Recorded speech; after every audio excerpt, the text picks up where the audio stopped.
নেই সুপেয় পানির ব্যবস্থা, রয়েছে অপরিচ্ছন্নতা আর দালালের দৌরাত্ম্য। চিকিৎসা সেবার মান ও রোগীর ভোগান্তির অভিযোগে হঠাৎ রংপুর মেডিকেল কলেজ হাসপাতালে চলে দুদকের অভিযান। চলছে সমস্যা সমাধানের চেষ্টা, বলছে হাসপাতাল কর্তৃপক্ষ। রংপুর থেকে মাহফুজ আলম প্রিন্সের প্রতিবেদনে আরও জানাচ্ছেন সহকর্মী ফারুক শিমুল।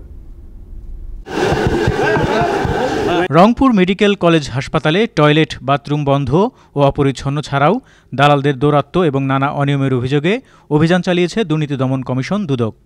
সোমবার বেলা 11:30 থেকে বিকেল 4টা পর্যন্ত দুদকের রংপুর জেলা কার্যালয়ের কর্মকর্তা এই অভিযান চালান। প্রথমে দুদকের সদস্যরা হাসপাতালের বিভিন্ন ওয়ার্ডে অভিযান চালায়।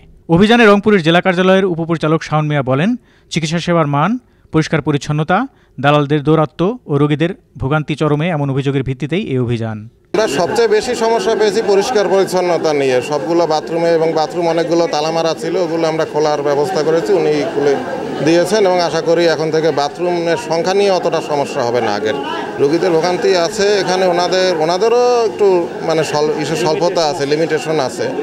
লিমিটেশনের মধ্যে ওনারা চেষ্টা করতেছেন, তবে এর ভিতরে কারো গাফিলতি পাওয়া গেছে, তাদের বিরুদ্ধে আমরা আমাদের প্রধান কার্যালয়ে এটা লিখব ব্যবস্থা গ্রহণের জন্য। হাসপাতাল পরিচালক বলছেন, রোগীর চাপ বেশি থাকায় অপরিচ্ছন্ন থাকে কিছু সময়, তবে সাফাই গেলেন ডাক্তার আর নার্সের বেলায়, আর দোষ চাপালেন পিডব্লিউবি এর কর্মকর্তাদের উপর। এখানে আমাদের যে পিডব্লিউডির কাজ হলো আমাদের এই বাথরুমের এই পানি পড়া, তারপরে পাইপলাইনগুলো যে নষ্ট হয়ে যেগুলো ঠিক করা। পিডব্লিউডির লোককে আমি নিজে স্বয়ং এসে ওদেরকে দাঁড়িয়ে থেকে দেখিয়ে গেছি যে এগুলো আপনারা একটু ঠিক করেন, এগুলোর জন্য পানি যাতে আমার বাথরুমে না পড়ে এই ব্যবস্থা আপনারা করেন, আর পরিষ্কার পরিচ্ছন্ন সেটা আমরা দেখতেছি। কিন্তু পিডব্লিউডি আমার এই কাজে আমাদেরকে পুরোপুরি সহজ দিয়ে করতেছে না। আপনারা হয়তো এখানে কিছু ময়লা দেখছেন, আবার কতক্ষণ পরে এসে দেখবেন না, আবার কতক্ষণ পরে আসলে দেখবেন আবার কিছু ময়লা জমা হয়েছে। এত বেশি মানুষ হয় যে কিছু ময়লা কিছুক্ষণ পর ময়লা জমা হয়। এ সময় সাধারণ মানুষ হাসপাতালে চিকিৎসা সেবা নিতে দালালদের কারণে হয়রানির অভিযোগে একজন দালালকে আটক করে আভিযানিক দল। অভিযানে আমরা আজকে একজন দালালকে পেয়েছি এবং তাকে আমরা হাতে নাতে ধরে তাকে আমরা মোবাইল কোর্টের আওতায় এনে 3 মাসের কারাদণ্ড দিয়েছি এবং একই সাথে আমাদের যে অভিযান সেই অভিযানটা অব্যাহত থাকবে। রংপুর মেডিকেল কলেজ যেন দালাল মুক্ত এবং এই ধরনের যে অসঙ্গতি রয়েছে সেই অসঙ্গতিগুলো যেন না থাকে।